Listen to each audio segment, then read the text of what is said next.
Hello dear students, welcome to दक्षिणाई classroom. Myself Surya Prakash रंगी।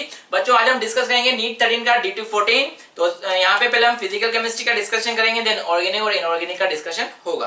तो क्वेश्चन नंबर 1 की बात करें, पेपर थोड़ा सा इजी लेवल पे था। अगर आपने ठीक से रिवीजन किया है, प्रैक्टिस की है क्वेश्चन की, तो डेफिनेटली आप इसमें क्वेश्चन को सॉल्व कर पाएंगे। फिर भी अगर कोई आपको डाउट है तो हम डिस्कस करते हैं। क्वेश्चन नंबर 1 बोला है, Which property of the colloidal solution is independent of the charge on colloidal particle? कौन सी प्रॉपर्टी colloidal particle के चार्ज पे इंडिपेंडेंट होती है? तो फर्स्ट गिवन आपको इलेक्ट्रोफोरेसिस। यस, इलेक्ट्रोफोरेसिस क्या होता है? एक यू शेप ट्यूब होती है जिसमें आप क्या करते हैं, इलेक्ट्रोड लगा के वहां पे एक्सटर्नल पोटेंशियल लगाते हैं। तो उसकी वजह से क्या होता है, केटायन यहाँ पर कैथोड की तरफ मूव करते हैं और एनायन यहाँ पर एनोड की तरफ मूव करते हैं। तो यहाँ दे दो चार्ज डिपेंडेंट प्रॉपर्टी है। तो इससे आपको पता लगता है कि सॉल्व नेगेटिवली चार्ज है पॉजिटिवली चार्ज। ठीक है।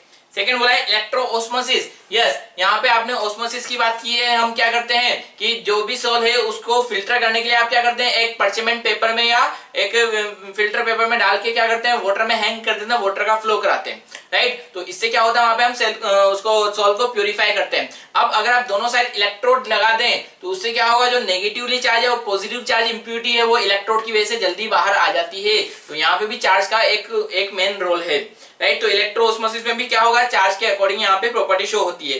Tyndall effect. टिंडल इफेक्ट क्या होता है कि जब भी आप यहाँ पे लाइट बीम डालते हैं तो लाइट बीम को क्या कर देगा, यहाँ पे सॉल्व डिस्पर्स कर देता है। तो उसमें पॉजिटिव नेगेटिव सॉल्व का कोई रोल नहीं होता है, सब में सिमिलर वहां पे लाइट का डिस्पर्स किया जाता है। तो Tyndall effect charge independent property है। और फोर्थ बोला है कोगुलेशन। तो कोगुलेशन क्या होता है, चार्ज डिपेंडेंट प्रॉपर्टी है। नेगेटिव सॉल्व के लिए पॉजिटिव आयन और पॉजिटिव सॉल्व के लिए नेगेटिव आयन की रिक्वायरमेंट रहती है। तो ये चार्ज डिपेंडेंट प्रॉपर्टी है। राइट। इसके अलावा जितना ज्यादा यहाँ पे पर्टिकुलर आयन का चार्ज होगा उसका कोगुलेशन पावर उतनी ही ज्यादा होगी। तो ये प्रॉपर्टी क्या है, चार्ज डिपेंडेंट। तो आंसर क्या होगा आपका, थर्ड आंसर करेक्ट होगा। राइट। नेक्स्ट क्वेश्चन नंबर 2 की बात करते हैं। A solution of glucose. Glucose का सॉल्यूशन गिवन है is isotonic with 4 gram of urea per litre of solution. The concentration of glucose is 4 gram per litre, 8 gram per litre, 12 gram per litre and 14 gram per litre. तो यहाँ पे आपको क्या बोला है, isotonic बोला है। तो आइसोटोनिक में क्या होता है, ऑस्मोटिक प्रेशर क्या होते हैं, सिमिलर होते हैं। तो ऑस्मोटिक प्रेशर ऑफ ग्लूकोज किसके बराबर है, ऑस्मोटिक प्रेशर ऑफ यूरिया। तो ऑस्मोटिक प्रेशर क्या होगा, ICRT ऑफ ग्लूकोज किसके बराबर होगा, ICRT ऑफ यूरिया। तो ROT तो क्या है, यहाँ पे सिमिलर है तो कैंसिल आउट हो जाएगा। अब यहाँ पे ग्लूकोज का वॉन्टो फैक्टर कितना होता है, 1 होता है। यूरिया का वॉन्टो फैक्टर भी 1 होता है, डिसोशिएट नहीं होते। तो ये दोनों भी क्या हो जाएंगे, कैंसिल आउट हो जाएंगे। I का वैल्यू 1 है। तो क्या हो, यहाँ पे कंसंट्रेशन ऑफ ग्लूकोज क्या होना चाहिए, कंसंट्रेशन ऑफ यूरिया के बराबर होगा। तो ये दोनों क्या होंगे, आइसोटोनिक होंगे। तो कंसंट्रेशन ऑफ ग्लूकोज के लिए क्या बोला है, 4 gram of a solution of glucose is isotonic with 4 gram of urea per liter of solution. The concentration of glucose, glucose का कंसंट्रेशन। तो ग्लूकोज का कंसंट्रेशन क्या होगा, mass upon molar mass into volume. तो मास ग्लूकोज का molar mass कितना होता है, 180 इनटू वॉल्यूम ऑफ सॉल्यूशन का लीटर में। राइट। इक्वल टू यूरिया का मास क्या गिवन है आपको, 4 gram of urea, molar mass कितना होता है यूरिया का, 60 इनटू वॉल्यूम ऑफ सॉल्यूशन पर लीटर ऑफ सॉल्यूशन। अब आपको जो कंसंट्रेशन पूछा है ग्राम पर लीटर में ही बताना है। तो यहाँ पे वॉल्यूम ऑफ सॉल्यूशन कितना ले लेंगे, 1, या पर लीटर के अकॉर्डिंग बात करें तो मास अपॉन वॉल्यूम। तो ये भी क्या हुआ, ग्राम पर लीटर ही हुआ ना। राइट। तो ग्राम पर लीटर ऑफ ग्लूकोज आपको बताना है तो क्या करेंगे, मोलर मास को भेज दीजिए। तो 4 इंटू 180 अपॉन 60, तो ये 3 टाइम्स कैंसिल आउट होगा। तो 12 ग्राम पर लीटर अगर यहाँ पे ग्लूकोज का कंसंट्रेशन है तो उसका ऑस्मोटिक प्रेशर किसके बराबर होगा, यूरिया के बराबर। तो कौन सा ऑप्शन आपका करेक्ट होगा, थर्ड ऑप्शन करेक्ट हो जाएगा। राइट। नेक्स्ट क्वेश्चन नंबर 3 की बात करते हैं। बोला है solubility product of calomel mercurous chloride is 8.64 into 10⁻19, then its solubility in water nearly. तो पहले तो हम फॉर्मूला की बात करें, मर्क्यूरस जो लोअर ऑक्सीडेशन स्टेट होता है उसको अस बोलते हैं और जो हायर होता है उसको इक बोलते हैं। तो मर्क्यूरी की दो oxidation state Hg+ and Hg2+ होती है। तो यहाँ पे प्लस ऑक्सीडेशन स्टेट की बात की है। मोreover जो मर्क्यूरी का प्लस ऑक्सीडेशन स्टेट होता है वो हमेशा डायमेरिक फॉर्म में मिलता है, Hg2 फॉर्म में। राइट। तो यहाँ पे मर्क्यूरस क्लोराइड क्या होगा, Hg2Cl2, डिसोसिएट होकर क्या बनाएगा, Hg2 प्लस 2Cl माइनस। तो इसका सॉल्युबिलिटी अगर S है तो इसके डिसोसिएशन यानी अगर इसके S मोल डिसोल्व हो पा रहे हैं तो यहाँ पे S मोल बनेगा, ये कितना बनेगा, 2S बनेगा। इसका KSP आप निकालना चाहें तो क्या होगा, Hg2 into Cl minus square means S into 2h square means 4h cube. तो ये केस भी आपको गिवन है कितना 864 इंटू 10⁻⁻21। जो डेसिमल था उसको मैं पावर में लेके चला गया। तो h क्यूब क्या होगा 2 4 2 8 1 एंड कितना आ रहा है ये 6 216 आ रहा है क्या इंटू 10⁻⁻21। तो क्यूब रूट ले रहे हैं 216 इंटू 10⁻⁻21 का क्यूब रूट। तो यहाँ पर 216 का क्यूब रूट क्या होगा 6 हो जाएगा 6 इंटू 10⁻⁻7 मोलर। तो ये सॉलिबिलिटी आपको इस मर्क्यूरियस क्लोराइड का सॉलिबिलिटी मिल जाएगा 6 इंटू 10⁻7 मोलर। राइट, बिल्कुल इजी क्वेश्चन था। नेक्स्ट क्वेश्चन नंबर 4 की बात करें। गिवन आपको विच of the following mixture has maximum pH. Maximum pH आपको बताना है। तो यहाँ पे आपको 4 कॉम्बिनेशन दे रखे हैं, उसके बेसिस पर आपको पीएच देखना है। तो मैक्सिमम पीएच आपको कब मिलेगा जब सॉल्यूशन में OH माइनस की कंसंट्रेशन ज्यादा होगी, तो वहां पे पीएच क्या होगा मैक्सिमम होगा। तो चलिए हम वन बाय वन यहाँ पे H प्लस का कंसंट्रेशन या OH माइनस का कंसंट्रेशन देख लेते हैं और पीएच का कैलकुलेशन भी कर लेते हैं। तो फर्स्ट गिवन आपको 200 ml 0.1 normal KOH plus 400 ml 0.2 normal HCl। तो यहाँ पे नॉर्मिटी क्या होता है, नॉर्मिटी का फॉर्मूला अगर आपको बताओ मोलरिटी इनटू वैलेंसी फैक्टर के बराबर होता है। वैलेंसी फैक्टर एसिड से कितना H प्लस मिल रहा है या बेस से कितना OH माइनस मिल रहा है, वही क्या होता है उसका वैलेंसी फैक्टर। तो बेस से OH माइनस 1 मिल रहा है, एसिड से एक ही H प्लस मिल रहा है, तो दोनों का वैलेंसी फैक्टर 1 होगा। तो जो नॉर्मलिटी है वही मोलरिटी के बराबर होगा। मोर ओवर यहाँ पे क्या हो रहा है, बेस के अंदर आप एसिड मिला रहे हैं, तो इनके बीच में क्या होगा रिएक्शन होगा और क्या बनेगा KCl प्लस H2O। तो यहाँ पे M इंटू V के अकॉर्डिंग आप मिलीमोल देख लीजिए कितना होगा 20 मिलीमोल। राइट, इसको आप क्या लिख सकते हैं 0.1 मोलर लिख सकते हैं और इसको भी आप 0.2 मोलर लिख सकते हैं। M इंटू V से 20 मिलीमोल, M इंटू V से कितना 80 मिलीमोल। ठीक है, तो लिमिटिंग रिएजेंट कौन है KOH। तो ये हो जाएगा 0, कितना बचेगा 60 मिलीमोल और ये कितना 20 मिलीमोल एंड 20 मिलीमोल।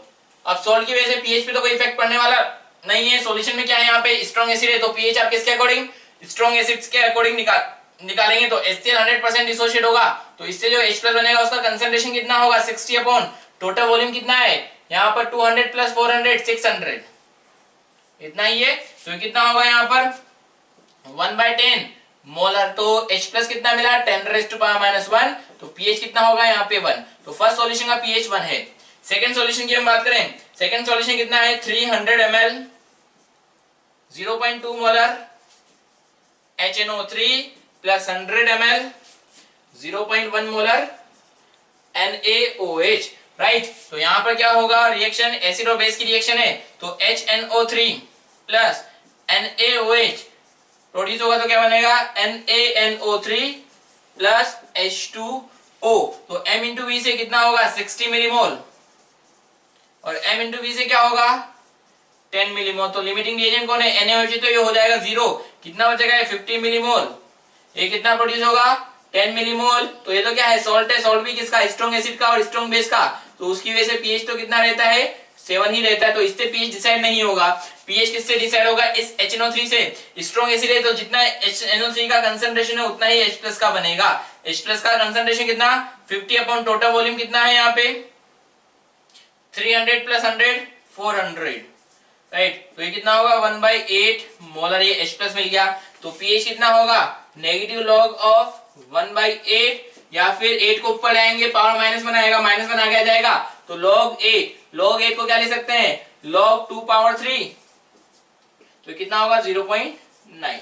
राइट, तो यहाँ पे तो पीएच और कम हो गया, तो ये भी ऑप्शन नहीं होगा। थर्ड की बात करें, थर्ड ऑप्शन गिवन है आपको क्या H2SO4 कितना है 400 ml एंड 0.1 मोलर और इसमें क्या मिलाया KOH कितना 800 ml एंड 0.1 मोलर। तो यहाँ पे रिएक्शन होगी कि इसमें H2SO4 प्लस 2 KOH क्या प्रोड्यूस करेगा K2SO4 प्लस 2H2O। कितना है M इंटू V से कितना मिलीमोल है 40 मिलीमोल और M इंटू V के अकॉर्डिंग कितना है 80 मिलीमोल। तो 1:2 के रेशियो में रिएक्शन हो रही है, इसका 1 मोल है तो इसका 2 मोल, इसका 40 तो इसका 80, तो ये दोनों हो जाएंगे 0। ये कितना प्रोड्यूस होगा यहाँ पे 40 millimole and 80 millimole.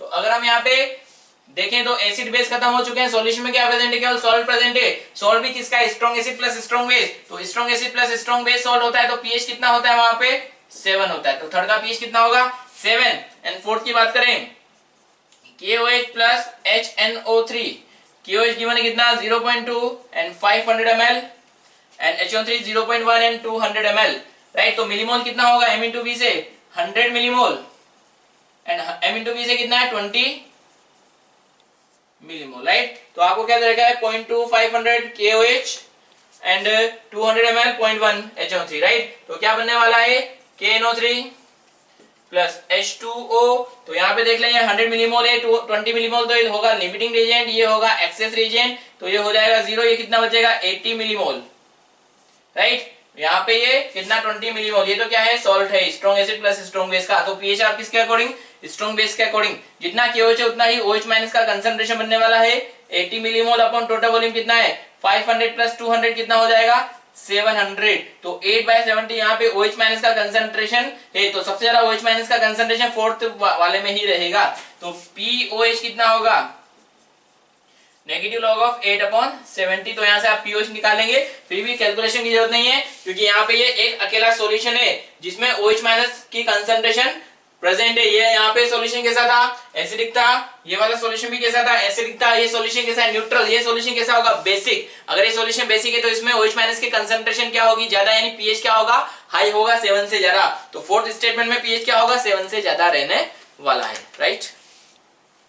Next question number 5 की बात करें, क्वेश्चन नंबर 5 है 2 mole of N2 is mixed with 6 mole of H2 in a closed container of 1 liter capacity. 50% N2 is converted into NH3 at equilibrium. The ratio of K forward upon K backward. Forward reaction का rate constant और backward का rate constant पूछा है, means एक तरीके से आपको equilibrium constant का ही वैल्यू पूछा गया है। तो रिएक्शन की हो रही है N2 प्लस 3H2, इससे बन रहा है 2NH3, राइट। तो कितना था इनिशियली 2 मोल ऑफ N2 था, कितने से 6 मोल ऑफ H2 से रिएक्ट कर रहा है, आपको रहा है 50% ऑफ N2 कन्वर्टेड, तो 2 मोल में से 50% क्या होगा 1 मोल कन्वर्ट हुआ है किसमें अमोनिया में, तो अगर ये 1 मोल है तो ये 3 मोल रिएक्ट होगा, तो 6 में से कितना कम होगा 3 मोल, ये 1 है तो 2 मोल प्रोड्यूस होगा, तो यहाँ कितना प्रोड्यूस होगा 2 मोल, राइट। तो रिमेनिंग क्या है 1 मोल N2, 3 mole H2 and 2 mole of NH3। अब क्या पूछा है K forward to K backward ratio, K forward to K backward होता क्या है Kc ही होता है, तो Kc क्या होगा active mass of NH3 square upon active mass of N2 into active mass of H2 cube, तो ये तो क्या है मोल्स, तो मोलरिटी क्या होगा moles upon volume, moles upon volume, moles upon volume, because volume 1 litre था। तो यहाँ पे पुट कर दीजिए अमोनिया का concentration 2 square upon 1 into 3 cube, तो कितना हो जाएगा 4/27। तो आंसर क्या हो जाएगा आपका, फर्स्ट आंसर आपका करेक्ट होगा, राइट। क्वेश्चन नंबर 6 की बात करें, क्वेश्चन नंबर 6 में बोला है the observed molar mass of mixture is 50, if molar mass of A is 25, then find percentage dissociation of A3, कितने नंबर ऑफ मोल्स यहाँ, कितना परसेंट ऑफ मोल्स यहाँ पर डिसोशिएट हो चुका होगा। तो यहाँ से आप केमिकल इक्विलिब्रियम के अकॉर्डिंग भी कैलकुलेट कर सकते हैं, अल्फा क्या होगा यहाँ पे M theoretical minus M observed upon M observed into n minus 1। पहले तो हम ये फॉर्मूला लगा लें, तो यहाँ पर क्या हो रहा है A3 से क्या बन रहा है यहाँ पर 3A बन रहा है, राइट। बोला गया है the observed molar mass of mixture, तो आपको M ऑब्जर्व्ड मिक्सचर का दे रखा है वो कितना है यहाँ पर 50, right. If molar mass of A का मोलर मास कितना है यहाँ पर, एक एटम का 25 है तो 3 का कितना हो जाएगा 75, तो यानी थ्योरेटिकल मोलर मास कितना होगा यहाँ पर 75, राइट। और पूछा है परसेंटेज डिसोसिएशन, तो अल्फा क्या होगा M theoretical minus M observed upon M observed into n minus 1, n क्या होता है stoichiometry of gases product upon stoichiometry of gases reactant, यानी 3/1 यानी 3 माइनस 1 कितना होगा 2, तो कितना होगा 25 अपॉन 50 इंटू 2, यानी कितना होगा 1/4 मींस 25%। तो आंसर क्या करेक्ट होगा इसका सेकंड आंसर। आप चाहे तो इसको ऐसे भी कर सकते थे, A3 से क्या बना है यहाँ पे 3A बन रहा है, राइट। इनिशियल मोल्स यहाँ पे t इक्वल टू 0 पे आप कंसीडर कर लीजिए, कितना था यहाँ पे 1 कंसीडर कर लीजिए, क्यों, क्योंकि जो डिग्री ऑफ डिसोसिएशन है वो 1 के रेस्पेक्ट में निकाला जाता है कि 1 में से कितना मोल कम हो रहा है, उसे हम क्या बोलते हैं अल्फा बोलते हैं। तो इनिशियली 1 मोल था, 1 में से कितना कम हुआ अल्फा, कितना प्रोड्यूस होगा 3 अल्फा। टोटल मोल इक्विलिब्रियम पे कितना होंगे 1 प्लस 2 अल्फा, राइट। अब हम क्या बोलते हैं, एवरेज मोलर मास क्या होता है, एवरेज मोलर मास क्या होता है, total mass upon total mole. तो एवरेज मोलर मास आपको कितना दे रखा है यहाँ पे मिक्सचर का, 50 दे रखा है।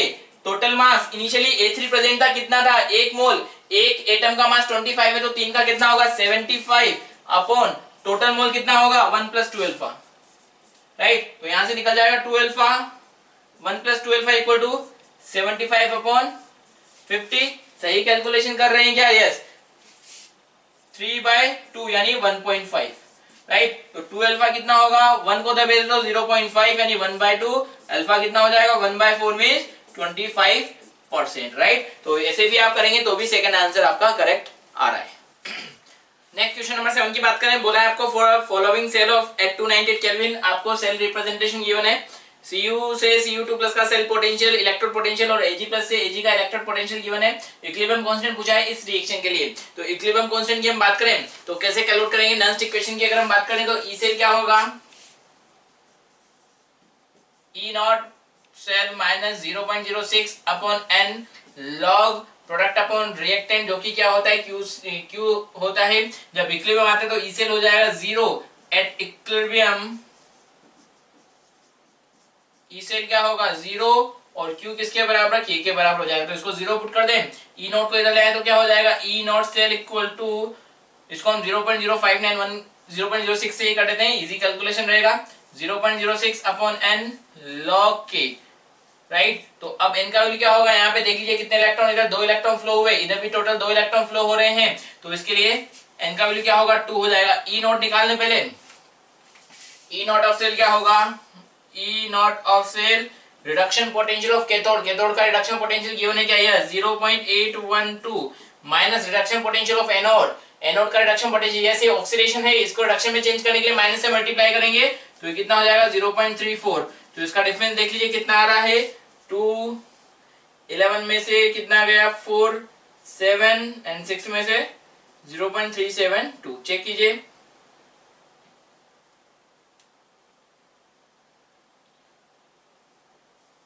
(0.472), राइट। तो ये आपको ई नोट मिल गया, वैल्यू पुट कीजिए। ई नोट कितना है 0.472 equal to 0.06 upon 2 log K, तो 2 into 0.472 upon 0.06 equal to log K।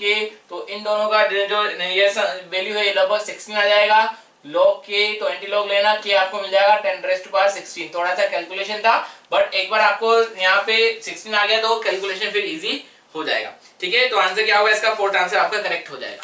Next question number 8 की बात करें, क्वेश्चन नंबर 8 गिवन आपको the amount of copper metal deposited at cathode on passing electric current of 500 milli ampere for 20 minute in cupric chloride. Yes, पहले oxidation number आपको पता होगा तो वही कैलकुलेशन आप कर पाएंगे। Cuprous chloride and cupric chloride, जो लोअर ऑक्सीडेशन स्टेट होता है उसको अस बोलते हैं और जो हायर ऑक्सीडेशन स्टेट होता है उसको इक बोलते हैं। तो यहाँ पर ये कौन है, CuCl2 मींस क्या होगा यहाँ पर Cu2+, राइट। तो इसको आपको डिपॉजिट करना है तो Cu2+ से आपको Cu में जाना होगा, तो कितने इलेक्ट्रॉन 2 इलेक्ट्रॉन आप यहाँ पे गेन करेंगे। अगर ये 1 मोल है तो 2 मोल इलेक्ट्रॉन यहाँ पर गेन होंगे, राइट। और 1 मोल ऑफ कॉपर डिपॉजिट होगा, तो 1 मोल कॉपर मीन 63.5 ग्राम डिपॉजिट करना है तो 2 फेराडे आपको चार्ज रिक्वायर्ड होगा। 2 फेराडे मीन 2 × 96500 कूलम का चार्ज यहाँ पर आपको रिक्वायर्ड होगा अगर 63.5 ग्राम कॉपर डिपॉजिट करना है तो। अब आपको बोला है करंट कितना है यहाँ पर 500 एम्पियर, टाइम दे रखा है 20 मिनट, राइट। तो Q क्या होता है IT के बराबर। अगर आपको पता लगे कि कितना चार्ज फ्लो हो रहा है तो आप बता पाएंगे कि इतने चार्ज से इतना मास डिपॉजिट होता है, तो जितना चार्ज फ्लो हुआ उससे कितना मास डिपॉजिट होगा सिंपल यूनिटरी मेथड लगाकर। तो I कितना है 500 मिली एम्पियर, तो 500 इंटू 10⁻³ इंटू टाइम कितना है 20 मिनट, मिनट को सेकंड में चेंज करना होता है यहाँ पर। तो ये कैलकुलेट करिए, 2 0 से 2 0 ये कैंसिल आउट हो जाएगा, तो कितना बचा 5 2 10 मींस 600 कूलम का चार्ज यहाँ पर फ्लो हुआ है। तो इतने गुलाम से 63.5 डिपॉजिट हुआ, तो since 2 × 2 × 96500 coulomb, 63.5 gram copper deposited. तो यहाँ पे कितना 600 कूलम से कितना डिपॉजिट होगा, 600 कूलम से कितना 63.5 अपॉन 2 इंटू 96500 इंटू 600, राइट। तो ये कैलकुलेशन आप कीजिए, 2 जीरो से 2 जीरो उड़ा दीजिए, 2 से 6 को 3 टाइम्स उड़ा दीजिए, मल्टीप्लाई कीजिए, 5 3 15 1 10 कितना रहा है 180.5, लगभग इतना आ रहा है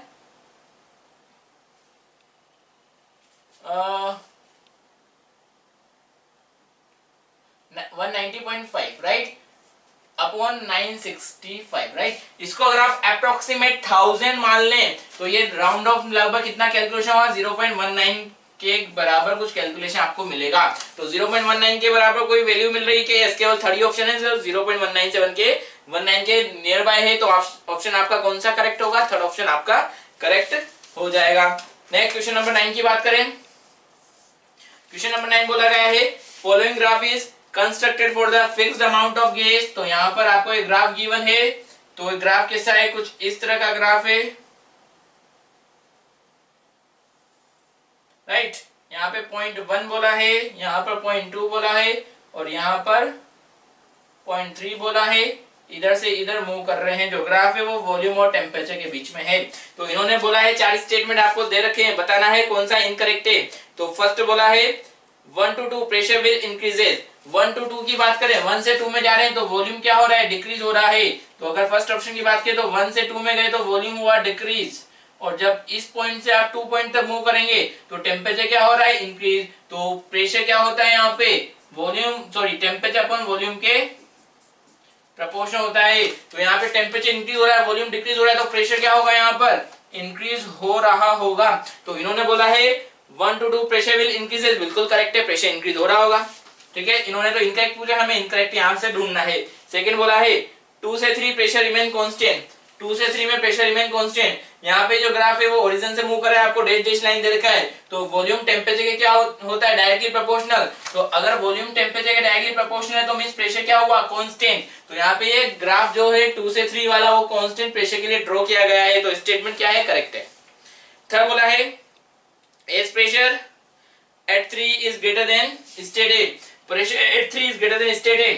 तो ये 0.3 है, ये 0.1 है, तो अगर हम 0.1 और 0.3 को कंपेयर करें तो यहाँ पे अगर दोनों का वॉल्यूम सिमिलर है तो यहाँ पे ज्यादा, जिसका टेम्परेचर ज्यादा होगा उसका प्रेशर क्या होगा, ज्यादा। तो यहाँ पे 3 पॉइंट पर प्रेशर ज्यादा होगा, 1 पॉइंट पर प्रेशर कम होगा। तो यहाँ पे 3 पॉइंट पर प्रेशर 1 के रेस्पेक्ट में ज्यादा है, तो थर्ड स्टेटमेंट क्या है, ये करेक्ट ही है। फोर्थ बोला है from 1 to 2 pressure will decreases. 1 से 2 क्या हो रहा है, प्रेशर तो इंक्रीज हो रहा है, तो डिक्रीज वाला ऑप्शन क्या होगा, इनकरेक्ट हो जाएगा। नेक्स्ट क्वेश्चन नंबर 10 की बात करें, बोला है density of a gas are in ratio of 1:2 and their temperature are in ratio of 2:1, then the ratio of their respective pressure. तो एक गैस का दो डिफरेंट कंडीशन में आपको डेंसिटी गिवन है, उसका टेम्परेचर का रेशियो गिवन है, तो बोला है कि दोनों कंडीशन में प्रेशर का रेशियो क्या होगा। तो बिल्कुल सिंपल क्वेश्चन है, डेंसिटी का फॉर्मूला Pm अपॉन RT होता है, तो यहाँ पर प्रेशर निकालना है तो dRT अपॉन m रहेगा। अब यहाँ पे मोलर मास के बारे में क्या बोला है, एक ही गैस है, एक ही गैस को दो डिफरेंट कंडीशन में बात की है, तो मोलर मास क्या होगा, सिमिलर। तो यहाँ पे प्रेशर किस पे डिपेंड करेगा, डेंसिटी इंटू टी पर। तो P1 अपॉन P2 का रेशियो क्या होगा, D1 T1 upon D2 T2, right. तो डेंसिटी का रेशियो क्या है, दोनों की डेंसिटी का रेशियो 1:2 और दोनों के टेम्परेचर का रेशियो क्या है, 2:1। तो डेंसिटी का रेशियो क्या होगा, प्रेशर का रेशियो क्या होगा, 1:1। तो कौन सा ऑप्शन सही होगा आपका, फर्स्ट ऑप्शन करेक्ट हो जाएगा, राइट। क्वेश्चन नंबर 11 की बात करें, क्वेश्चन नंबर 11 आपको गिवन है an ideal gas is taken around cycle ABCA। तो आपको एक ग्राफ गिवन है, यहाँ पे थर्मोडायनेमिक्स से क्वेश्चन है, प्रेशर और वॉल्यूम का ग्राफ गिवन है।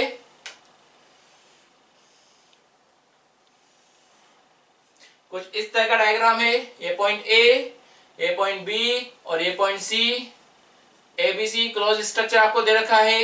A पॉइंट पर प्रेशर P1, B पॉइंट पर प्रेशर 6P1, A पॉइंट पर वॉल्यूम V1, C पॉइंट पर 3V1, राइट।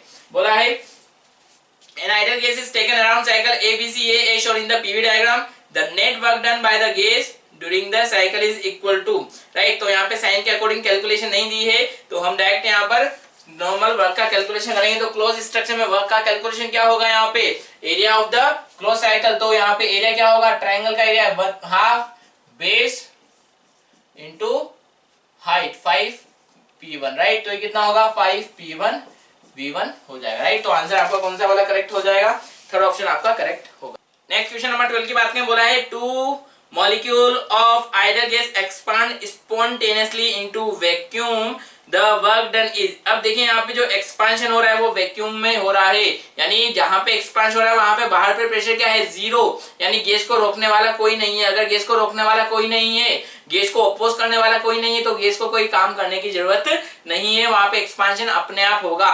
वैसे भी फ्री एक्सपांशन में वर्क डन क्या होता है, जीरो। क्यों, क्योंकि अगर हम W की बात करें, W क्या होगा यहाँ पे माइनस पी एक्सटर्नल और डेल्टा V, तो एक्सटर्नल प्रेशर क्या है, जीरो, तो W भी क्या हो जाएगा यहाँ पर, जीरो हो जाएगा, राइट। तो बिल्कुल सिंपल क्वेश्चन है, तो आंसर क्या हो जाएगा इसमें, फोर्थ आंसर आपका करेक्ट होगा। नेक्स्ट 13 क्वेश्चन की बात करें, 13 बोला है when 2 mole of idol gas, Cp आपको दे रखा है 5r/2, when 2 mole of idle gas heated from 300 to 600 Kelvin at constant pressure, the change in entropy of gas, gas के लिए एंट्रोपी पूछा है, तो डायरेक्ट फॉर्मूला बेस्ड क्वेश्चन है। तो एंट्रोपी ऑफ सिस्टम या एंट्रोपी ऑफ गैस क्या होगा, NRLN NCVLN T2 upon T1 plus NRLN V2 upon V1। तो ये एंट्रोपी कैलकुलेशन के लिए, सिस्टम की एंट्रोपी कैलकुलेशन के लिए फॉर्मूला है। आपको क्या बोला गया है, कांस्टेंट प्रेशर पे बोला गया है, इनिशियल टेम्परेचर T1 है और final temperature initial temperature 300 kelvin और फाइनल टेम्परेचर कितना है 600 केल्विन। आपको वॉल्यूम के बारे में इंफॉर्मेशन गिवन नहीं है, तो फाइनल वॉल्यूम को आप क्या ले सकते हैं, nRT2 अपॉन P, यानी nRT2 कितना है 600 अपॉन P, और V1 को आप क्या ले सकते हैं, nRT1 upon P means nR300 upon P, because pressure तो दोनों में सिमिलर है, N और R में कोई वेरिएशन होने वाला नहीं है। तो V2 और V1 को अगर आप यहाँ पे प्लेस कर दें तो डेल्टा S क्या होगा, NCV, अभी इसको हम T2 ही रखते हैं और इसको T1 रख देते हैं, NCV ln T2 upon T1 plus NR ln V2 को क्या लिख देंगे, NRT2 upon P upon NRT1 upon P। तो P से P, NR से NR कैंसिल आउट हो जाएगा, राइट। प्रेशर सिमिलर है ना, यस प्रेशर सिमिलर है, तो यहाँ पे क्या बचेगा, NCV ln T2 upon T1 plus NR ln T2 upon T1। तो यहाँ से N ln T2 upon T1 common ले लिया जाए into CV plus R। CV plus R को आप क्या ले सकते हैं, CP, तो एंट्रोपी डेल्टा S क्या हो जाएगा यहाँ पे, NCP ln T2 upon T1। तो ये रिलेशन आपको कांस्टेंट प्रेशर पे मिल जाएगा एंट्रोपी ऑफ गैस के लिए, ठीक है। तो आपको यहाँ पे ln की टर्म में ही आंसर दे रखा है, तो बस वैल्यू पुट कीजिए, कितना मोल से 2 mole of idol gas, Cp का वैल्यू कितना है 5r/2, ln T2 कितना है यहाँ पे 600, T1 कितना है 300, तो कितना हो जाएगा, 2 से 2 cancel, 5r ln 2 will be your answer. तो देख लीजिए कौन सा आंसर करेक्ट होगा, third answer will be your correct answer, right. Next question number 14 की बात करें, क्वेश्चन नंबर 14 आपको गिवन है a reaction is enthalpy change delta S given है आपको -33 किलो जूल एंड एंट्रोपी आपको गिवन है 58 जूल पर kelvin. This reaction would be spontaneous हो गया, नॉन स्पॉन्टेनियस वो आपको बताना है। रिएक्शन की स्पॉन्टेनिटी आप किसके बेसिस पे बताते हैं, डेल्टा जी के बेसिस पर। तो डेल्टा जी का रिलेशन क्या होता है, delta H minus T delta S. बोला गया है अगर डेल्टा जी 0 होता है तो मींस रिएक्शन क्या होती है, इक्विलिब्रियम पर होती है।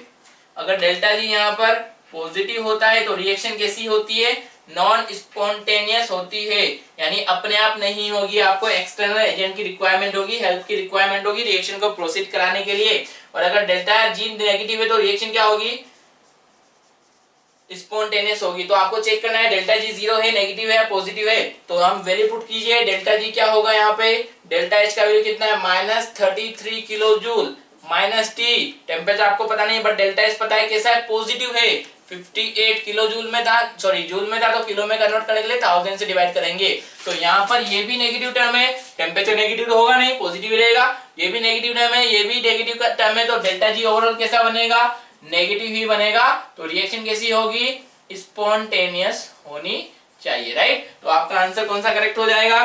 फर्स्ट बोला है spontaneous below a certain temperature, non-spontaneous at all temperature, spontaneous over above a certain temperature, spontaneous at all temperature। अब टेम्परेचर कोई सा भी हो वहां पे रिएक्शन कैसी रहेगी? हमेशा स्पॉन्टेनियस ही रहेगी, राइट। तो आपका ऑप्शन क्या होगा यहाँ पे? Fourth option will be your correct option.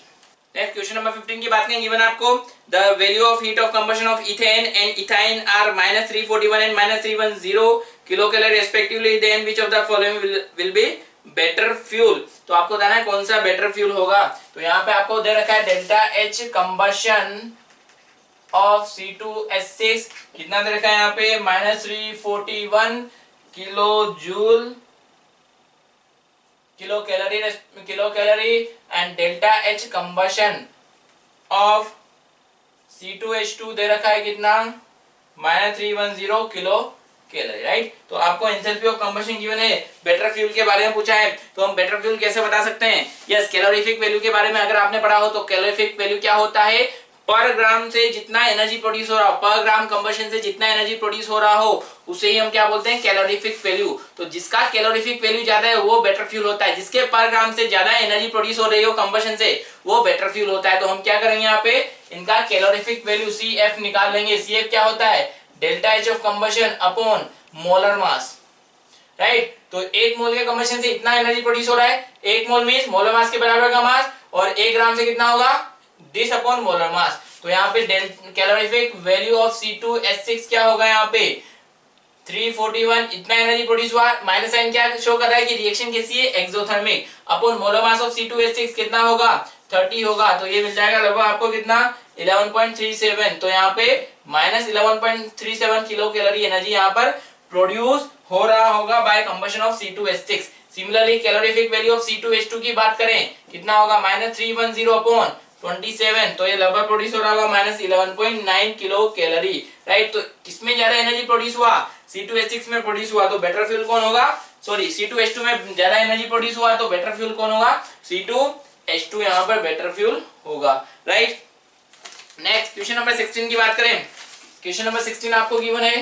Next question number 16 की बात करें, बोला है the enthalpy of combustion of benzene is C6H6 की आपको एंथैल्पी ऑफ कंबशन गिवन है -3250 kilo joule when 0.39 gram of benzene is burned in excess of oxygen in an open vessel, the amount of heat evolve. बिल्कुल easy unitary based question है। Yes, पहले enthalpy of combustion की बात करें। Enthalpy of combustion क्या होता है? जब 1 मोल कंपाउंड का कंबशन होता है तो उसे हम क्या बोलते हैं? Enthalpy of combustion. तो जब C6H6 का O2 के साथ रिएक्शन होगा, 6CO2 + 3H2O यहाँ पर बनने वाला है, तो कितना?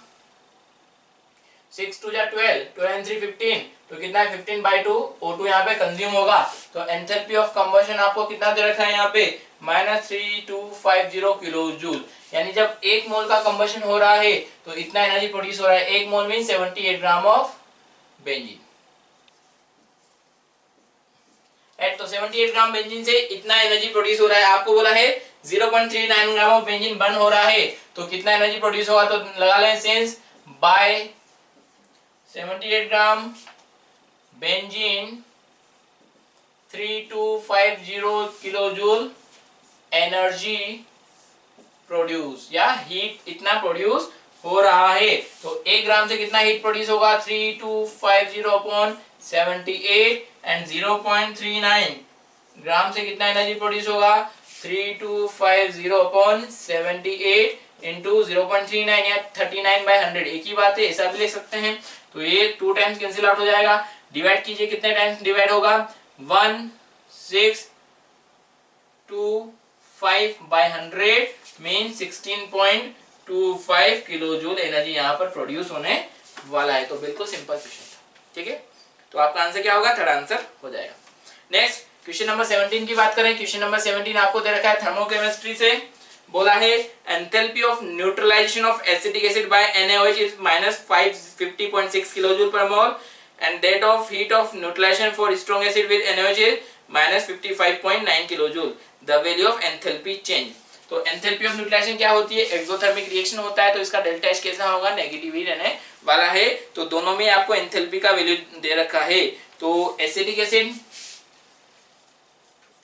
प्लस NaOH, NaOH की जगह आप क्या लिख लें, OH माइनस लिख लें, क्योंकि NaOH तो क्या है, स्ट्रॉन्ग बेस है, तो Na plus plus OH minus बनेगा, आपको OH माइनस की ही रिक्वायरमेंट है, तो क्या बनेगा ये एसीटेट आयन प्लस H2O, इसका डेल्टा H कितना दे रखा है आपको, -50.6 किलो जूल। सेकेंड बोला है heat enthalpy of neutralisation of strong acid with strong base, तो स्ट्रॉन्ग एसिड से आने वाला H प्लस है, स्ट्रॉन्ग बेस से आने वाला OH माइनस है, क्या बनेगा H2O, तो इसका डेल्टा H कितना मिलेगा आपको, -55.9 किलो जूल। और आपसे पूछा गया है the value of enthalpy change for the ionization of acetic acid, acetic acid जब आयोनाइज होगा तो क्या बनेगा, acetate ion plus H plus, right. तो इन दो की हेल्प से आपको इसका एंथैल्पी निकालना है। तो ऊपर वाली दो रिएक्शन में क्या रिलेशन बन सकता है, जिससे हमें थर्ड इक्वेशन मिल जाए, तो वही रिलेशन इनकी एंथैल्पी के बीच में होगा। तो इसको डेल्टा H1, इसको डेल्टा H2 और इसको डेल्टा H3 अगर हम ले लें, तो एसिटिक एसिड यहां से मिलेगा तो इसको करेंगे प्लस, H प्लस यहां पर है तो उसको उधर भेजना है तो क्या करेंगे माइनस,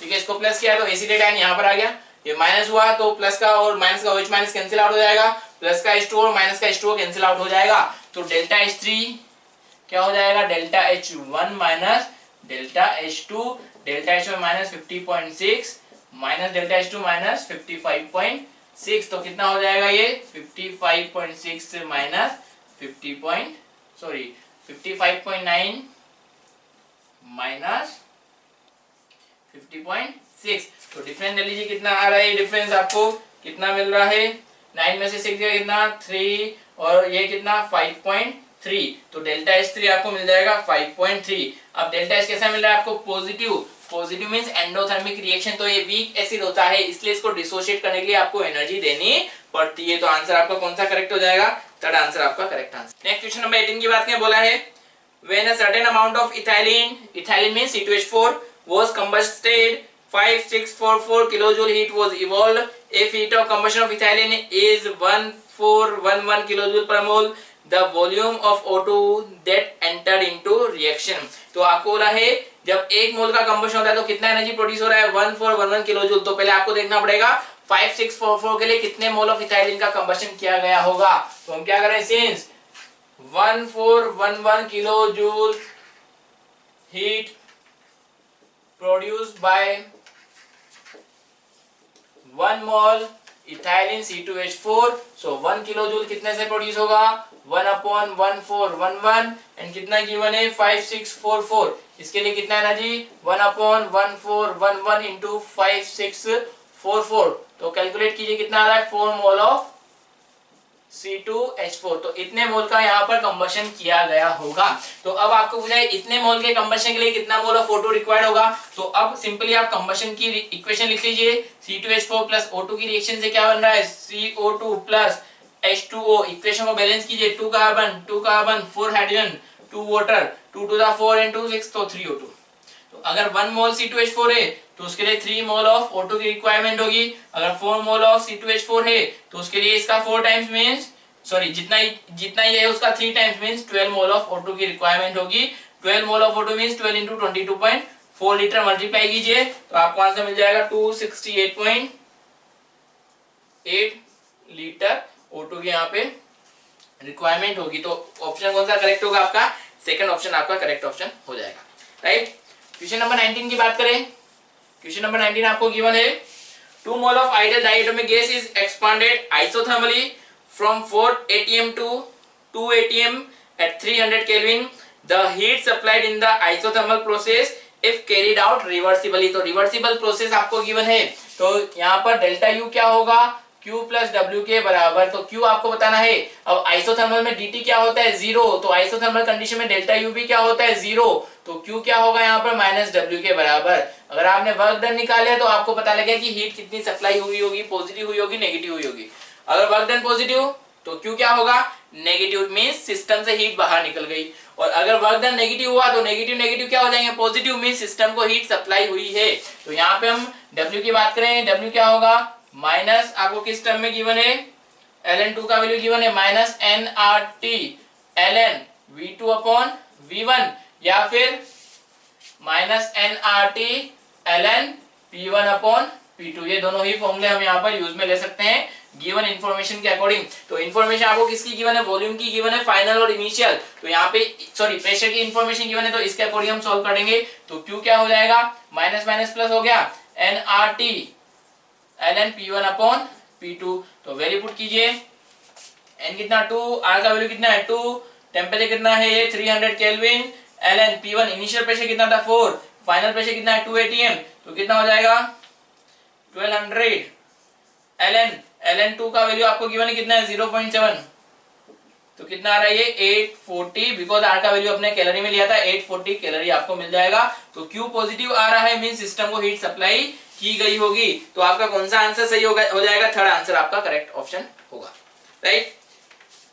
नेक्स्ट क्वेश्चन नंबर 20 की बात करें। क्वेश्चन नंबर 20 आपको बिल्कुल इजी दे रखा है। Temperature of 1 mole of gas is increased by 1 degree Celsius at constant pressure, work done. तो यहाँ पे कांस्टेंट प्रेशर की बात की गई है, तो कांस्टेंट प्रेशर पे वर्क डन क्या होता है, minus P external delta we के बराबर, ठीक है। बट आपको यहाँ पे ना तो वॉल्यूम में वेरिएशन गिवन है, ना आपको प्रेशर के बारे में इंफॉर्मेशन गिवन है। तो हम आइडियल गैस इक्वेशन के अकॉर्डिंग बात करेंगे कि PV इक्वल टू nRT को आप क्या ले सकते हैं, PV को क्या ले सकते हैं nRT, तो P डेल्टा V को आप क्या ले सकते हैं nR डेल्टा T। तो ये आपने होपफुली पढ़ा है।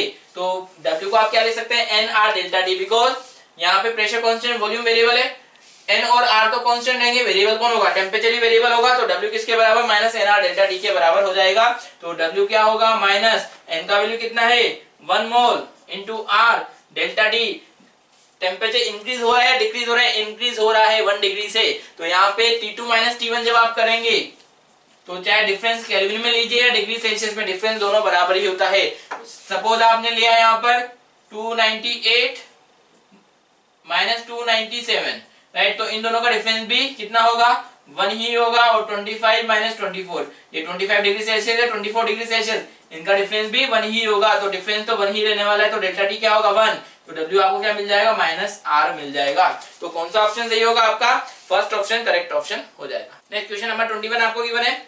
A gas expand against a constant external pressure of 2 atm, increasing its volume by 3.4 liter. Simultaneously, the system absorbs 400 joule of heat from its surrounding. Then what is the delta E in joule for this gas? तो आपको delta E पूछा गया है। तो internal energy change क्या होता है, delta E equal to Q plus W। तो आपको Q क्या गिवन है, द सिस्टम एब्जॉर्ब 400 जूल। तो Q क्या है, प्लस 400, सिस्टम हीट को एब्जॉर्ब कर रहा है, तो Q क्या होगा 400। तो डेल्टा E को आप क्या ले सकते हैं 400, W को क्या लिखेंगे minus P external, V2 minus V1, right. अब ये प्रेशर का यूनिट क्या है, आपको एटीएम में गिवन है, वॉल्यूम लीटर में है। तो ये जो आंसर मिलेगा वो क्या मिलेगा, लीटर एटीएम में मिलेगा वर्क का। बट आपको डेल्टा E किस में निकालना है, जूल में। ये जूल में है तो इसको जूल में कन्वर्ट करना पड़ेगा। तो लीटर एटीएम को जूल में कन्वर्ट करने के लिए क्या करना पड़ता है, 101.32 से मल्टीप्लाई करना पड़ता है। तो आप यहाँ पे वैल्यू पुट कीजिए, 400 माइनस एक्सटर्नल प्रेशर कितना है 2 atm इंटू वॉल्यूम कितने से इंक्रीज हुआ, यानी इन दोनों का डिफरेंस कैसा होगा, पॉजिटिव, 3.4 से इंक्रीज हुआ इंटू 101.32। मल्टीप्लाई करेंगे, अप्रोक्सीमेट इजी कैलकुलेशन के लिए आप इसको 100 मान सकते हैं। मल्टीप्लाई करके डिफरेंस ले लेंगे तो आपको आंसर मिल जाएगा यहाँ पे माइनस 289 जूल के इक्वल। तो आपका आंसर क्या हो जाएगा, यहाँ पर सेकंड आंसर आपका करेक्ट आंसर हो जाएगा, राइट। नेक्स्ट क्वेश्चन नंबर 22 की बात करें। 22 आपको बोला गया है, in the reaction NH4NO2, reaction दे रखा है NH4NO2 से क्या बना, N2 प्लस 2H2O बन रहा है liquid. The volume of N2 after 20 minute, तो T इक्वल टू 20 पर वॉल्यूम ऑफ N2 दे रखा है कितना 40 ml, and after long time infinite time पर T इक्वल टू इनफाइनाइट पर दे रखा है कितना 70 ml respectively. The value of rate constant, yes देखिए बिल्कुल सिंपल क्वेश्चन है, फॉर्मूला बेस्ड है। यहाँ पे हम क्या बोलते हैं, K क्या होता है 2.303 upon T log V infinite minus V naught upon V infinite minus VT, right. तो यहाँ पे इनिशियल कितना वॉल्यूम था, इनिशियली ये क्या था एक्वस था। तो यहाँ पे जो वॉल्यूम हम पुट करते हैं वो किसके वॉल्यूम पुट करते हैं, गैस के पुट करते हैं। तो इनिशियली वॉल्यूम कितना था यहाँ पर 0 था, राइट। आपको बोला है टी टाइम पे वॉल्यूम कितना है, टी टाइम पे वॉल्यूम कितना है गैस का, यहाँ पे सभी कंपोनेंट में केवल एक ही गैसेस कंपोनेंट है, तो हम केवल इसके ही वॉल्यूम की बात करेंगे। तो टी टाइम पे वॉल्यूम कितना था 40 ml था, और इनफाइनाइट पे वॉल्यूम कितना है 70 ml। तो इन सबको अगर आप वैल्यू पुट कीजिए तो क्या आपको मिल जाएगा 2.303 अपॉन टाइम। टाइम कितना है यहाँ पे 20 मिनट, आपको किस में दे रखा है, मिनट में दे रखा है, सेकंड में दे रखा है, दोनों ही ऑप्शन है, तो हम दोनों के अकॉर्डिंग ही बात कर देते हैं। तो टाइम पहले 20 पुट कर दें, लॉग v इनफाइनाइट कितना है 70 अपॉन 70 माइनस 40, तो कितना हो जाएगा 2.303 अपॉन 20 लॉग 70 अपॉन 30। तो ये आपका आंसर हो जाएगा। यूनिट क्या होगी इसकी, मिनट इनवर्स, राइट। तो देख लीजिए ये कौन सा ऑप्शन मैच करे आपका। ln की टर्म में भी आपको दे रखा है, तो इसको ln में चेंज कर दें तो कितना हो जाएगा 1/20 ln 7/3। तो ऑप्शन चेक करें, फर्स्ट 1/20 ln 7/4 इनकरेक्ट है। सेकंड लॉग में दे रखा है थर्ड, सेकंड में थर्ड वाला 1/20 ln 7/3, यस log 7/3, तो थर्ड वाला इनकरेक्ट होगा।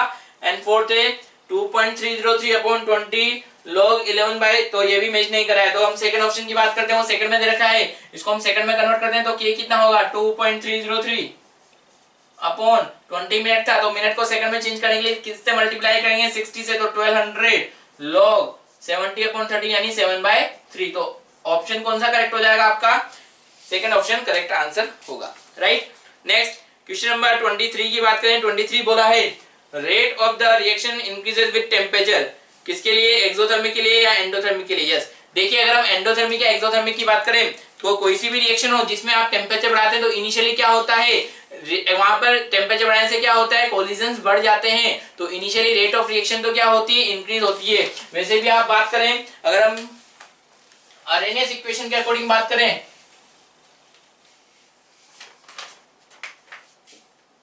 तो K क्या होता है AE⁻⁸ तो टेम्परेचर बढ़ाने पर इसका नेगेटिव वैल्यू क्या हो जाती है, इसकी नेगेटिव पावर कम हो जाती है, तो K का वैल्यू क्या होगा बढ़ जाएगा। तो टेम्परेचर बढ़ाने पर रेट ऑफ एंडो और एक्सो इनिशियली तो सभी में इंक्रीज होती है, डिपेंड नहीं करता है रिएक्शन एंडोथर्मिक होगी या एक्सोथर्मिक होगी, राइट। तो आंसर कौन सा सही होगा आपका, फर्स्ट आंसर सही हो जाएगा। नेक्स्ट क्वेश्चन नंबर 24 की बात करें, बोला है for a zero order reaction which of the following statement is correct, कौन सा करेक्ट होगा वो आपको बताना है। तो फर्स्ट स्टेटमेंट है the rate is independent of the temperature of the reaction, की rate temperature of the incorrect statement बताना है, फॉल्स स्टेटमेंट बताना है।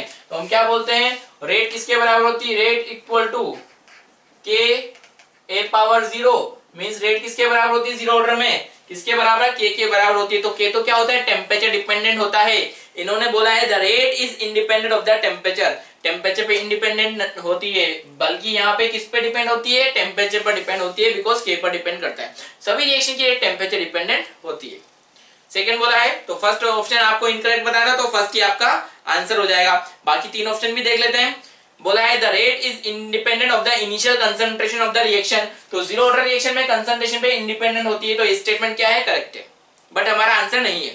थर्ड बोला है the half life depend as the concentration, half life depends as the concentration of the reactant, की half life concentration dependent होती है। तो देख लेते हैं, तो अगर हम जीरो ऑर्डर के रिएक्शन के लिए बात करें तो हाफ लाइफ का फॉर्मूला क्या होगा वो हम देख लें। तो आप रेट क्या बोलते हैं -dA/dt, यानी रिएक्टेंट की कंसंट्रेशन में चेंज अपॉन टाइम, तो इसको क्या लिख सकते हैं -dA/dt, D final minus D initial by time taken, क्योंकि यहाँ पे जो फाइनल कंसंट्रेशन है वो इनिशियल के रेस्पेक्ट में कम आएगा, तो ये डिफरेंस कैसे आएगा नेगेटिव, नेगेटिव को पॉजिटिव करने के लिए आपने यहाँ पे माइनस साइन लगाया है, बिकॉज रेट कभी नेगेटिव नहीं हो सकती है, ये आपने चैप्टर में पढ़ा है, राइट। तो इनिशियल कंसंट्रेशन को हम यहाँ पे क्या बन जाएगा फाइनली माइनस अंदर मल्टीप्लाई कर दें, initial minus A final upon time taken, तो रेट को आप क्या ले सकते हैं यहाँ पे के, तो के क्या होगा, इनिशियल को आप ए नोट ले लीजिए, फाइनल को a naught by 2, because half life की बात करें तो रिमेनिंग कंसंट्रेशन इनिशियल का हाफ होगा टी, तो के क्या होगा a naught upon T 2t half, तो या फिर टी हाफ क्या हो जाएगा यहाँ पर ए नोट अपॉन 2k, राइट। तो ये हाफ लाइफ आपको मिल गया है। तो बोला है कि half life depends as the on the concentration of the reactant, yes half life concentration dependent होता है, बिल्कुल सही है, राइट। और पूछा है the rate constant of unit mole per litre per second, rate constant का यूनिट क्या होगा के का यूनिट क्या होगा वो देख लीजिए, के किसके बराबर है यहाँ पर, रेट के बराबर, और रेट क्या होता है, change in concentration upon time taken, तो कंसंट्रेशन क्या होता है, मोल पर लीटर, और टाइम क्या होता है सेकंड में, तो के का यूनिट क्या होना चाहिए, मोल पर लीटर पर सेकंड, तो आपको बोला है मोल पर लीटर पर सेकंड, तो फोर्थ ऑप्शन भी क्या होगा, करेक्ट हो जाएगा, राइट। तो आपका आंसर क्या होगा, फर्स्ट आपका आंसर होगा। नेक्स्ट क्वेश्चन नंबर 25 की बात करें, 25 बोला है the activation energy of forward reaction X2 by 60 kilojoule per mole and enthalpy -20, minus sign क्या रिप्रेजेंट कर रहा है कि रिएक्शन कैसी है, एक्सोथर्मिक है। The activation energy for the backward reaction Y2X, तो अगर हम सिंपली ग्राफ की बात करें कि यहाँ पर एक्टिवेशन एनर्जी यहाँ पे एक्सोथर्मिक रिएक्शन के लिए ग्राफ क्या होगा, कुछ ऐसा ग्राफ होगा जिसमें रिएक्शन कैसी होती है, एक्सोथर्मिक हो जाती है, तो फाइनल जो प्रोडक्ट है उसकी एनर्जी रिएक्टेंट के रेस्पेक्ट में कम होती है। तो जो यहाँ से यहाँ तक का वैल्यू है वो क्या होता है, activation energy of forward reaction, और यहाँ से यहाँ तक का जो वैल्यू होता है वो क्या होता है, activation energy of backward reaction, और जो ये डिफरेंस होता है वो क्या कहलाता है, एंथैल्पी ऑफ रिएक्शन। तो डेल्टा एच जो होता है एंथैल्पी ऑफ रिएक्शन क्या होता है, activation energy of forward minus activation energy of backward, ठीक है। अगर यहाँ पे एक्टिवेशन एनर्जी ऑफ फॉरवर्ड छोटा है और बैकवर्ड बड़ा है तो इन दोनों का डिफरेंस कैसे आएगा, negative, means delta H negative means exothermic. तो अगर एक्टिवेशन एनर्जी छोटा है और बैकवर्ड बड़ा है तो डेल्टा एच नेगेटिव आएगा, मींस एक्सोथर्मिक रिएक्शन हो जाएगा, राइट। तो आपको एक्सोथर्मिक ही बोला है, तो डेल्टा एच आपको कितना देखा है, -20 equal to activation energy of forward reaction कितना देखा है आपको, 60 kilo joule, minus activation energy of backward आपको बताना है, तो एक्टिवेशन एनर्जी ऑफ बैकवर्ड कितना हो जाएगा, 60 + 20 मींस 80 किलो जूल। तो ये आपको बैकवर्ड का एक्टिवेशन एनर्जी मिल जाएगा। तो ऑप्शन कौन सा करेक्ट होगा, आपका फर्स्ट ऑप्शन होगा। तो प्यारे बच्चों, आज तक आप DT14 में आपके केवल फिजिकल के केवल इतने ही क्वेश्चन थे, बाकी आगे ऑर्गेनिक का डिस्कशन होगा। होपफुली आपको सभी क्वेश्चंस समझ में आए होंगे। नमस्कार। Hello students, today we will discuss solution of organic chemistry part of paper DT14। बच्चों क्वेश्चन देखते हैं, जिसमें एक थैलीमाइड लिया हुआ है बच्चों, KOH मिलाया है, A बना है, CH3Br के साथ B बनाया है, और हाइड्रोलिसिस करने के बाद C और D बनाया है। और हमें बच्चों पूछा है कि ये प्रोडक्ट जो C और D बनना है ये क्या है। बच्चों रिएक्शन को देख करके आपको सीक्वेंस पता चल जाना चाहिए कि ये हमसे क्या पूछ रहा है, ठीक है। तो जो देखिए थैलीमाइड,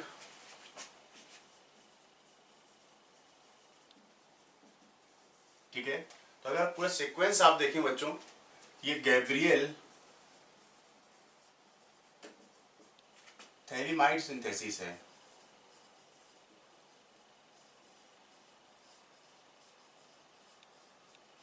और बच्चों Gabriel phthalimide synthesis 1 degree amine बनाने में इस्तेमाल करते हैं, ठीक है।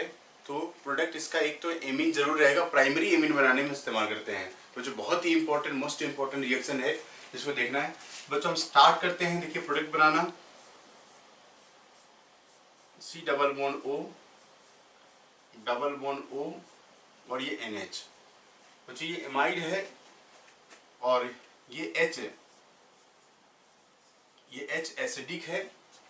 KOH लिया है बच्चों, KOH OH माइनस, अगर एसिडिक H है तो ये OH माइनस बच्चों बेस का काम करेगा, इसके एसिडिक H को खींचेगा, ठीक है। तो फॉर्मेशन हुआ बच्चों यहाँ पर double bond O and N minus का, ठीक है। अब अगले स्टेप में देखिए, तो QH के साथ बना हुआ प्रोडक्ट ये A है बच्चों आपका। अब बच्चों एल्किल हैलाइड CH3Br, तो बच्चों यहाँ पर SN2 रिएक्शन होगा, ठीक है। अब ये N माइनस बच्चों न्यूक्लियोफाइल का काम करेगा, ठीक है। नाइट्रोजन बेटर न्यूक्लियोफाइल है, रेजोनेंस तो दिख रहा है आपको यहाँ पर। तो नाइट्रोजन पर प्रेजेंट चार्ज बच्चों ये न्यूक्लियोफाइल काम करेगा, SN2 रिएक्शन होगा, ग्रुप जाएगा और हमें मिलेगा बच्चों यहाँ पर C डबल बॉन्ड O और नाइट्रोजन के साथ CH3, ठीक है। अब ये जो बना है बच्चों ये आपका B है। अब बच्चों हम हाइड्रोलिसिस करते हैं, तो हाइड्रोलिसिस से बॉन्ड टूटेगा, तो जो अमाइड होता है ना बच्चों, अमाइड हाइड्रोलिसिस करने पर ब्रेक हो जाता है इस तरीके से, HOH and H and OH। तो अमाइड टूटेगा तो ठीक है। तो बच्चों आप देखिए जो निकलने वाला पार्ट है वो नाइट्रोजन से 2 हाइड्रोजन जुड़ जाएंगे, तो एक तो बन जाएगा आपका बच्चों CH3NH2, ठीक है, प्लस दूसरा जो प्रोडक्ट बनेगा वो बन जाएगा बच्चों एसिड, क्योंकि अमाइड के हाइड्रोलिसिस से एसिड और एमीन बन गया बच्चों यहाँ पर, ठीक है। तो ये C डबल बॉन्ड O के साथ OH आ गया, C डबल बॉन्ड O के साथ OH आ गया। ये बच्चों आपके C और D प्रोडक्ट हैं जो हमसे पूछे हैं, ठीक है। तो समझ गए बच्चों, ये Gabriel phthalimide synthesis most important reaction है, ठीक है। नेक्स्ट क्वेश्चन देखिए बच्चों, अमाइड है और PCl5 के साथ A बना और वाटर के साथ पार्शियल हाइड्रोलिसिस हो रही है बच्चों, तो B बन रहा है, और A से C बनाने में रिडक्शन का हम इस्तेमाल कर रहे हैं, ठीक है। तो हमें ये बताना है, इसमें पूछा है कि फंक्शनल ग्रुप, तो B और जो C प्रोडक्ट बनने हैं उनमें कौन सा फंक्शनल ग्रुप प्रेजेंट है। तो बच्चों देखिए, स्टार्ट करते हैं बच्चों, CH3 C double bond O NH2 और PCl5। बच्चों आपको पता है PCl5 is a chlorinating agent, chlorination का काम करेगा। ये क्या करेगा, यहाँ से ऑक्सीजन निकालेगा और इसको क्लोरीन की सप्लाई करेगा, ठीक है, ठीक है। तो बच्चों क्या बनेगा, CH3 जब एक ऑक्सीजन जाएगा तो बदले में बच्चों 2 क्लोरीन आ जाएंगे, ये Cl और NH2 इस तरीके से, ठीक है। अब बच्चों ये जो कंपाउंड बना है और साथ में जो निकलेगा वो क्या हो जाएगा बच्चों, POCl3, ठीक है। 2 क्लोरीन गया, एक ऑक्सीजन आकर के उसको बैलेंस कर दिया। ये कंपाउंड क्या है बच्चों, अनस्टेबल है, ये यहां से बच्चों क्या है, HCl रिमूव कर लेता है।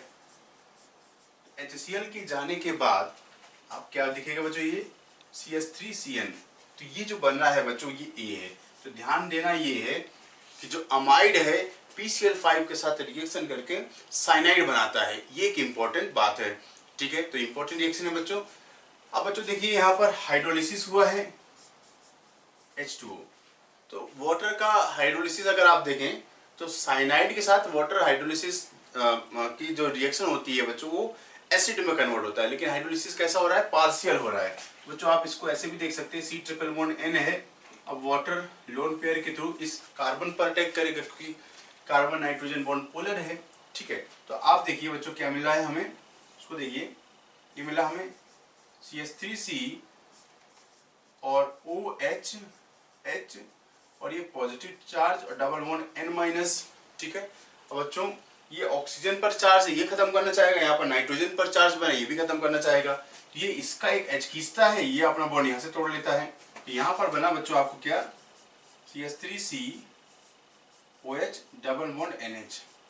अब बच्चों ये टोटोमराइज कर जाएगा, ठीक है। तो जब टोटोमराइज करेगा तो हमें मिला CH3C double bond O NH2। तो बच्चों ध्यान देना ये है कि पार्शियल हाइड्रोलिसिस जब हम साइनाइड का करते हैं तो जो प्रोडक्ट B बन रहा है, B बन गया अमाइड। तो इसमें अगर हम फंक्शनल ग्रुप की बात करें तो B में जो फंक्शनल ग्रुप प्रेजेंट है बच्चों वो है अमाइड का, ठीक है। अब A से C में रिडक्शन करवाया जा रहा है, तो बच्चों अगर हम इसमें रिडक्शन करवाएं, ठीक है, तो साइनाइड में बच्चों ट्रिपल बॉन्ड है, अगर हम इसका कंप्लीट रिडक्शन कर दें तो ये कन्वर्ट हो जाता है CH3 CH2 NH2 primary amine में। तो बच्चों ये प्राइमरी एमीन में कन्वर्ट हो जाता है। यहाँ पर जो फंक्शनल ग्रुप है, ये जो C बन गया बच्चों, C में फंक्शनल ग्रुप जो प्रेजेंट है वो क्या है बच्चों, एमीन का प्रेजेंट है, ठीक है। तो फंक्शनल ग्रुप हमने निकालिए। बच्चों हमने जो सीखा उस चीज को देखते हैं एक बार, कि अगर हम बच्चों साइनाइड की बात करें तो साइनाइड का हाइड्रोलिसिस कंप्लीट करवाया, अगर कंप्लीट हाइड्रोलिसिस करवाते हैं तो ये एसिड बना देता है, ठीक है। अगर बच्चों हमने साइनाइड का पार्शियल हाइड्रोलिसिस करवाया, तो अगर हमने इसका पार्शियल हाइड्रोलिसिस करवाया तो बच्चों ये अमाइड में कन्वर्ट हो जाता है, ठीक है। तो ये इंपॉर्टेंट बात है बच्चों इसमें। बच्चों नेक्स्ट क्वेश्चन देखते हैं, इसमें कार्बोनिल कंपाउंड और एक एमीन का रिएक्शन करवाया गया है और उसके बाद बच्चों रिडक्शन कराने के बाद प्रोडक्ट पूछ रहा है क्या बनेगा। तो बच्चों देखिए, कार्बोनिल कंपाउंड में अगर हम कोई NH2Z टाइप का रिएक्शन करवाते हैं, जैसे इसमें बच्चों हाइड्रोजन है, हाइड्रोक्सिल एमीन है, इस तरीके का अरेंजमेंट हो सकता है। बच्चों आपको पता है कि ये H2O रिमूव करता है और कार्बन नाइट्रोजन डबल बॉन्ड का फॉर्मेशन होता है, ठीक है। बच्चों आप इस केस में देखिए, साइक्लिक कीटोन है प्लस H2N, ये H2O रिमूव करेगा। H2O रिमूव करने के बाद मिलेगा बच्चों हमें double bond nitrogen, carbon nitrogen double bond मिला। और जब बच्चों इसका रिडक्शन करवाते हैं, रिडक्शन करवाएंगे तो डबल बॉन्ड बच्चों सिंगल बॉन्ड में चेंज हो जाएगा।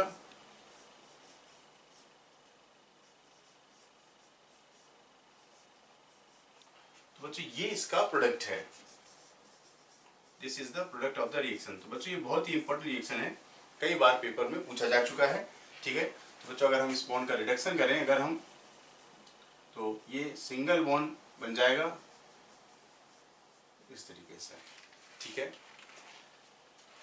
नेक्स्ट देखिए बच्चों, ये भी बहुत इंपॉर्टेंट रिएक्शन है, डाइजोटाइजेशन से रिलेटेड पूछा गया है। तो बच्चों देखिए, अगर कोई NH2 ग्रुप है और अगर हम Na, NO2 और HCl का इस्तेमाल करते हैं, बच्चों ये ग्रुप चेंज हो जाता है N2 प्लस में, ठीक है।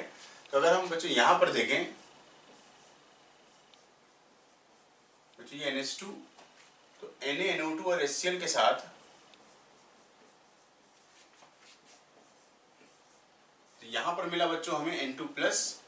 अब बच्चों इसमें देखिए नाइट्रोजन एक लिविंग ग्रुप का काम करेगा। नाइट्रोजन गैस है, गैस की लिविंग टेंडेंसी बहुत हाई होती है। बच्चों ये लीव करेगा यहाँ पर, ऐसा कैटायन का फॉर्मेशन होगा।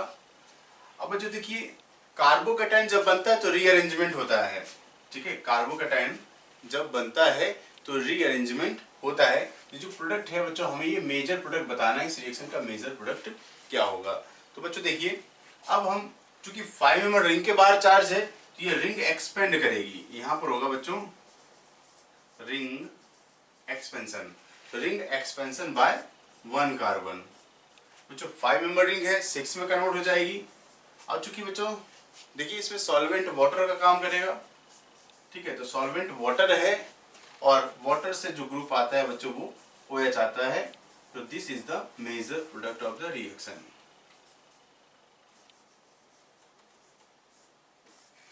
बच्चों नेक्स्ट क्वेश्चन देखते हैं। कैटालिटिक रिडक्शन किया है A और B का, कह रहा है कि एक में 1 डिग्री एमीन बनता है, दूसरे में 2 डिग्री एमीन बनता है, और इनमें से पता करना है कि A और B कौन से हैं। तो बोलो फर्स्ट ऑप्शन में दोनों आइसोसाइनाइड दिए हैं और सेकंड ऑप्शन में बच्चों दोनों ही साइनाइड है। चूंकि एमीन दोनों अलग अलग बन रहे हैं तो ये दोनों साइनाइड या दोनों आइसोसाइनाइड नहीं होंगे, एक साइनाइड होगा एक आइसोसाइनाइड होगा। बच्चों देखिए, अगर हमने साइनाइड लिया, ठीक है, तो साइनाइड में बच्चों अगर हम रिडक्शन करें तो जब हम रिडक्शन करेंगे बच्चों ये CH डबल बॉन्ड NH आएगा, अभी भी डबल बॉन्ड है बच्चों। तब रिडक्शन फिर से करते हैं बच्चों इसका, तो अब मिलेगा बच्चों हमें CH2 NH2, क्योंकि एक H लगेगा तो CH2 में और यहाँ पर एक H आ जाएगा तो NH2 बन जाएगा। तो अगर हम देखें तो 1 डिग्री एमीन बना बच्चों, ये 1 डिग्री एमीन। तो बच्चों देखिए, तो A क्या है, A एक साइनाइड है, तो साइनाइड के रिडक्शन से 1 डिग्री एमीन बनता है। तो बच्चों अगर हम A और B रिस्पेक्टिवली पूछा है तो ये साइनाइड और आइसोसाइनाइड होंगे। अगर हम बच्चों आइसोसाइनाइड को भी देखें, ठीक है, तो आइसोसाइनाइड में देखिए बच्चों, यहाँ पर एक H लगेगा, यहाँ पर 3H लगेंगे, क्योंकि कार्बन बाहर की तरफ है और ये इसको अपने बॉन्ड कंप्लीट करने के लिए बच्चों इसको 3H की जरूरत होगी। तो ये हो जाएगा NH और ये हो जाएगा बच्चों CH3, क्योंकि कार्बन अगर टर्मिनल पर है तो CH3 के फॉर्म में ही रहेगा। तो ये बना बच्चों आपको 2 डिग्री एमीन, और इसका मतलब ये आपका B है, तो B आइसोसाइनाइड सेकेंडरी एमीन बनाता है और A साइनाइड प्राइमरी एमीन बनाता है। नेक्स्ट क्वेश्चन देखिए बच्चों, बायोमोलिक्यूल से पूछा गया है। इसमें देखिए, ring structure of glucose is due to the formation of hemiacetal and ring formation between. तो बच्चों बात कर रहा है कि ग्लूकोज में रिंग फॉर्मेशन किन किन कार्बन के बीच में होती है। तो बच्चों पहले हम क्या करते हैं, ग्लूकोज का स्ट्रक्चर बना लेते हैं। ये CH डबल बॉन्ड O और यहाँ पर है बच्चों CH2OH,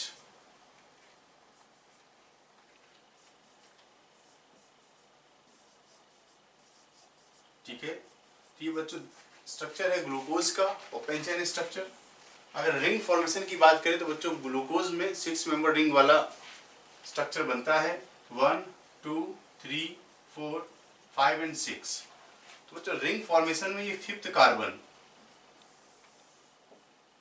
और ये बॉन्ड ऐसे टूटता है। तो अगर हम यहाँ पर रिंग की बात करें तो ग्लूकोज में जो रिंग बना है वो है C1 और C5 के बीच में। C1 और C5 के बीच में रिंग फॉर्मेशन होता है, यही हमसे पूछा है। ठीक है, नेक्स्ट क्वेश्चन देखते हैं जिसमें पूछा है carbylamine test is given by. बच्चों आपको याद होगा कि कार्बिल एमीन टेस्ट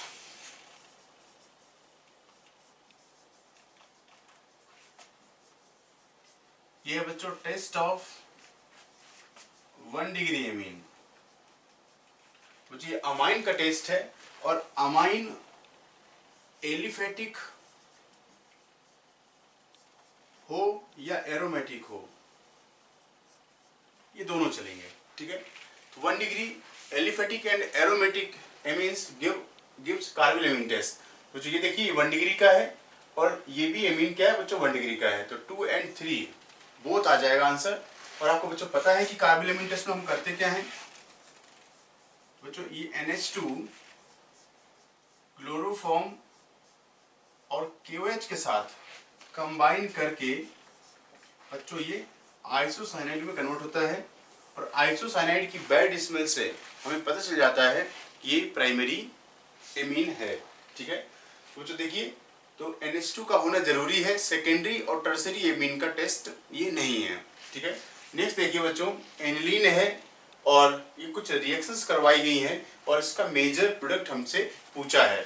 तो बच्चों देखिए बच्चों ये NH2 पहला रिएक्शन करवाते हैं बच्चों हम ब्रोमीन वाटर के साथ। बच्चों ब्रोमीन वाटर में ब्रोमिनेशन होता है, आपको पता है बच्चों इसमें 2,4,6 NH2 Br और Br, तो 2,4,6 ट्राइब्रोमो एनिलीन का फॉर्मेशन हुआ। नेक्स्ट स्टेप देख रहे हैं बच्चों डाइजेटाइजेशन का है, HNO2 लिया है, कोल्ड कंडीशन है बच्चों 0 to 5 डिग्री सेल्सियस टेम्परेचर है, रिएक्शन है डाइएजोटाइजेशन। डाइएजोटाइजेशन में बच्चों डाइजोनियम सॉल्ट का फॉर्मेशन होता है, N2 प्लस Br और Br। ठीक है, तो डाइजोनियम सॉल्ट का फॉर्मेशन हुआ। नेक्स्ट स्टेप है बच्चों HBF4 के साथ हीट करना। बच्चों याद करें ये रिएक्शन है वाल्स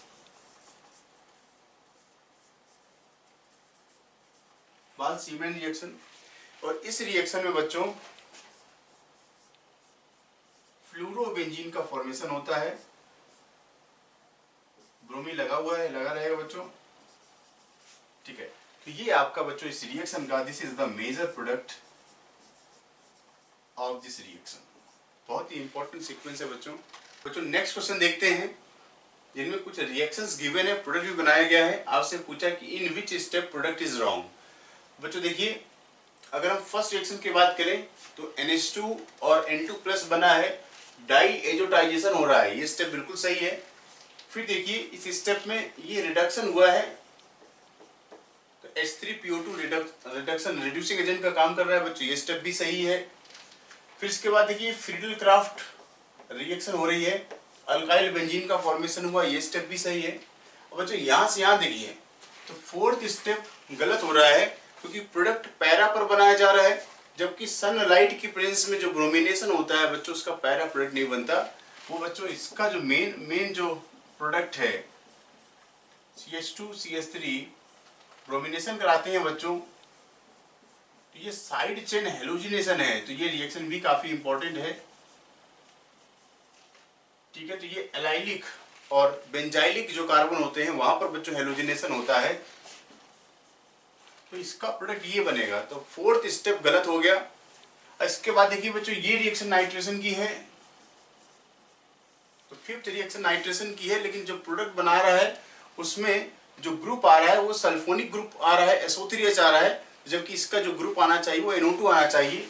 तो यहाँ पर इस स्टेप में जो प्रोडक्ट बनेगा वो प्रोडक्ट होना चाहिए था बच्चों C2H5 और यहाँ NO2 और ये ब्रोमीन, ये आना चाहिए था, जबकि SO3H स्टेप ग्रुप लगाया है।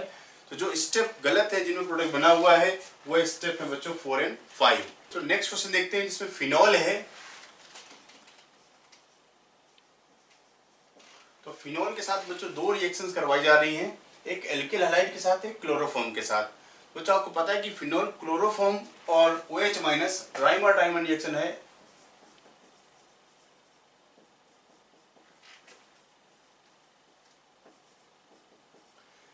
और प्रोडक्ट है बच्चों सैलिसिल एल्डिहाइड। ये बच्चों इस रिएक्शन का मेजर प्रोडक्ट बनता है राइमंड डायमंड रिएक्शन में। अब बात करें बच्चों इस X की, तो बच्चों इसमें देखिए कि फिनॉल ये OH और फिनॉल का H बच्चों एसिडिक है। हमने बेस लिया है OH माइनस, तो पहले ये क्या करेगा बच्चों फिनॉक्साइड आयन का फॉर्मेशन कर देगा, ठीक है, फिनॉक्साइड आयन। अब बच्चों ये देखिए ऑक्सीजन पर न्यूक्लियोफाइल, ऑक्सीजन पर नेगेटिव चार्ज है, न्यूक्लियोफाइल का काम करेगा। और एल्किल हैलाइड है बच्चों CH3Cl, यहाँ पर एक SN2 रिएक्शन हो जाएगी बच्चों, ठीक है। और SN2 रिएक्शन के साथ ये लीविंग ग्रुप लीव करेगा, Cl माइनस जाएगा और बनेगा बच्चों ईथर बन जाएगा OCH3 ईथर, जिसको हम बच्चों एनिसॉल कहते हैं। तो ये जो बनना है बच्चों ये आपका X प्रोडक्ट है। इसमें X और Y पूछा है, तो X एक ईथर है और Y जो मेजर प्रोडक्ट है वो है सैलिसिल एल्डिहाइड।